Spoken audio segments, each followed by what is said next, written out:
السلام عليكم ورحمة الله وبركاته. الحمد لله رب العالمين والصلاة والسلام على رسوله الكريم. أما بعد فأعوذ بالله من الشيطان الرجيم. بسم الله الرحمن الرحيم.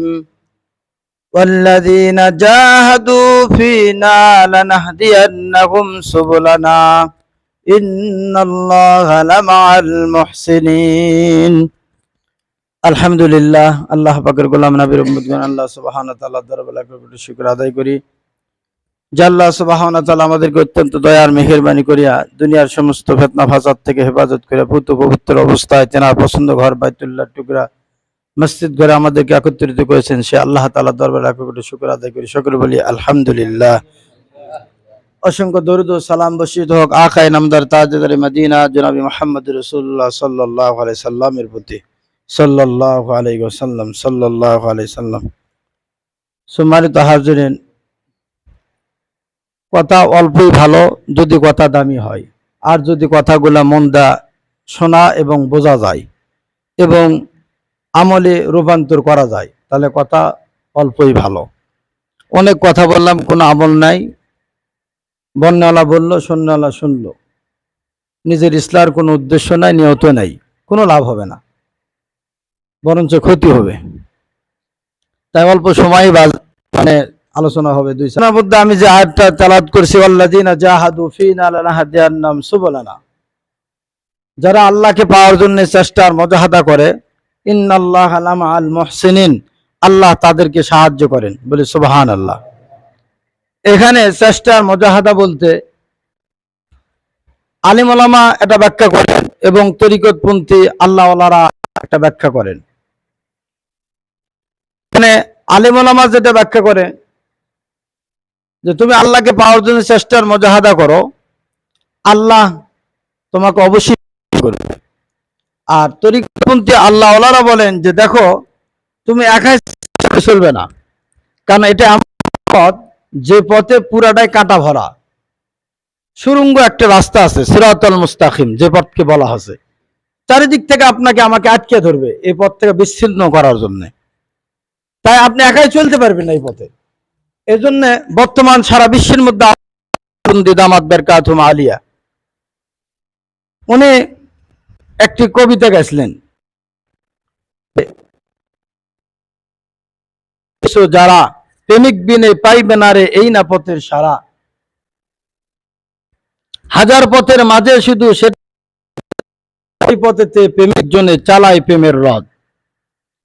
অর্থাৎ খাঁটি আল্লাহওয়ালা ওলামায়ে কেরাম যে পথ বাতায় দেন এটাই সঠিক। যাই হোক, আল্লাহকে পাওয়ার রাস্তা আল্লাহ পাকে আয়াতের মধ্যে বলেছেন সুবুলানা, সাবিলানা নয়, ইন্নাল্লাহা লামাআল মুহসিনিন, আল্লাহ অবশ্যই সাহায্য করেন। এবং খাঁটি নিয়তে যদি বান্দা আল্লাহ পাওয়ার জন্য চেষ্টা করে, অনেক রাস্তা তার সামনে আল্লাহ খুলে দেয়। তবে মূল যে রাস্তা হলো তিনটা। বলেন, যাই যেই অবস্থায় আল্লাহ পাওয়ার চেষ্টা করুক, মূল রাস্তাতেই ঢুকতে হবে। এই তিনটার কোনো না কোনো একটা রাস্তায় ঢুকতে হবে।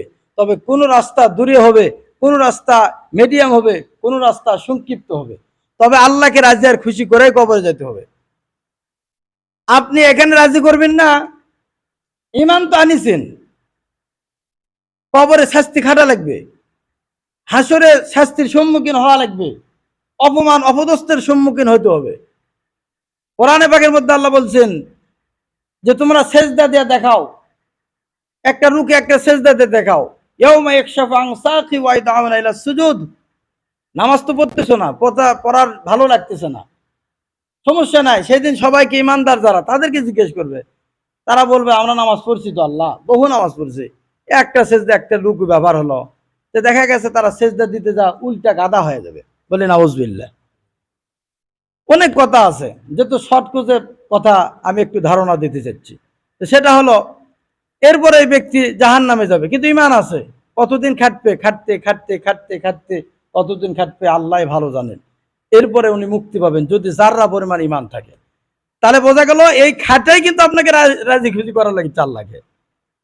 এবার নিয়ত করে নেন খাটবেন কোথায়, ওখানে এখানে যে কোনো এক জায়গায় আপনার খাটতেই হবে, তবে ওখানকার খাটা সাংঘাতিক হবে, ওখানকার খাটা সাংঘাতিক হবে। সাধারণত মাথার ব্যথা আমরা সইতে পারি না, কেউ কুটু কথা বললে সইতে পারি না, কেউ অপমানজনক কথা বললে সইতে পারি না।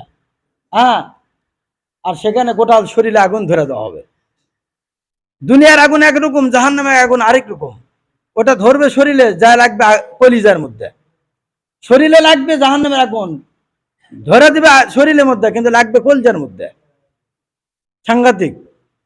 তো যাই হোক, এখানে এসে দেখেন আল্লাহকে রাজি খুশি করার জন্য রাস্তা কয়টা বলেন? তিনটা। কয়টা বলেন? মনে রাখেন, এলমি কথা, বাজে কথা বলতেছিল ইনশাল্লাহ, এই কথাগুলো জেনে মধ্যে নেন, কাজে লাগবে ইনশাল্লাহ। আল্লাহকে পাওয়ার রাস্তা হলো তিনটা, মেন তিনটা রাস্তা। এই তিনটার কোনো না কোনো একটা রাস্তাতে আপনাকে প্রবেশ করতে হবে।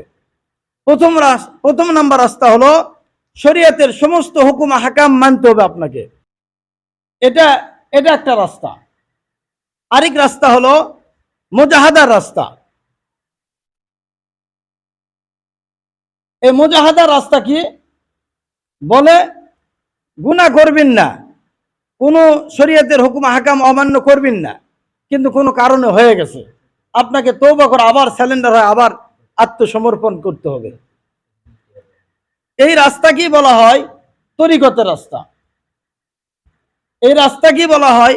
বুজুর্গানের দিনের রাস্তা, অর্থাৎ মিডিয়াম রাস্তা।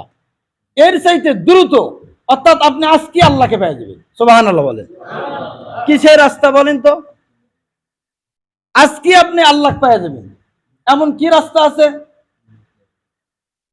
ইনশাল্লাহ আগামী জুমায় এর আলোচনা হবে, আজকে আর হবে না, কারণ সময় যেত সংক্ষিপ্ত। আমি দুটা রাস্তা বললাম, একটা হলো শরীয়ত সুন্নতের পাবন্দি হতে হবে, গুনাহমুক্ত জীবন করতে হবে, এটা একটা রাস্তা, এটা অনেক দূরের রাস্তা, এই রাস্তা অনেক দূরে সফর। আর দ্বিতীয় রাস্তা হলো মিডিয়াম রাস্তা, সেটা হলো কি মুজাহাদার রাস্তা। একজন রাস্তা দেখাবেন আর আপনি চলবেন, ভুল হয়ে গেলে তওবা করবেন, আবার চলতেই থাকবেন, এটা মিডিয়াম রাস্তা। এই রাস্তা কি বলা হয়? তরিকতের রাস্তা। তরিকাতে আরেক রাস্তা আছে, সংক্ষিপ্ত রাস্তা, যে রাস্তা হলো আজকেই আপনি আল্লাহকে রাজি আর খুশি করে ফেল দেবেন। সেটা কিভাবে হবে? আগামী জুমা ইনশাআল্লাহ আলোচনা হবে। আল্লাহ তাআলা আমাদের সবাইকে তৌফিক দান করুক। আমা তৌফিক ইল্লা বিল্লাহ।